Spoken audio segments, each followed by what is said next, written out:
Aurten da bigarrengo urtea teatze gana, eta oso guztua gaude. Eta aurten ikusten ez apeta ez da teatze gea, pelikula, eta oso guztua gaude.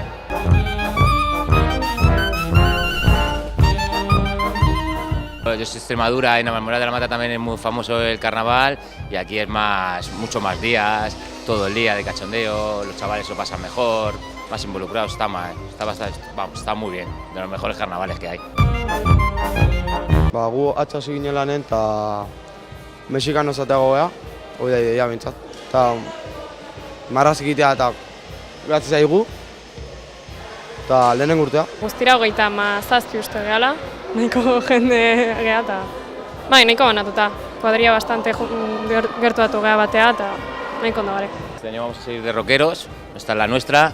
El año pasado salimos con un cochecino y este año ya hemos hecho plataforma más grande por las crías que son pequeñas y eso, pues para ir inculcándolas para que vayan saliendo y te juntas con los amigos, estás todos los días un poquito y lo que es el carnaval. Gu hasiera baten bakerota zate behar ginen, baina azkenen mexikanoz pentsatu dugu da. Azken baten denak traje hori etxen daukagula da ekonomiko batatzeko daula. Da gero bestetikan azkeneko momentun da ibiligea karrozana daiten da guain toke batzuk eman baizkeu da karnabaletako prestatu. Iaia dena margotuta daukagu, gauza batzukora bukatzea faltatzezkigu, baina listo. Dantza bat prestatzen nahi geha, oen gauz ez dago oso ondo prestatuta, baina espero dugu ondo teatrea. Antziak eta, pixkat improvisatu ingo dugu, baina espero divertigarria dara. Inauterik dira, así que divertitu inbarga.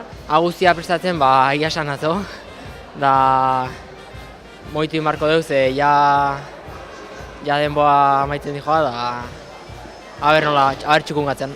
Ese día venir el domingo temprano para sacar la plataforma, luego vendrán las niñas, las mujeres y todo el día de cachondeo el domingo. Nosotros salimos el domingo. Las mujeres bailan, sí, vamos a hacer baile y estar todo el día por ahí, a ver si nos sale bueno.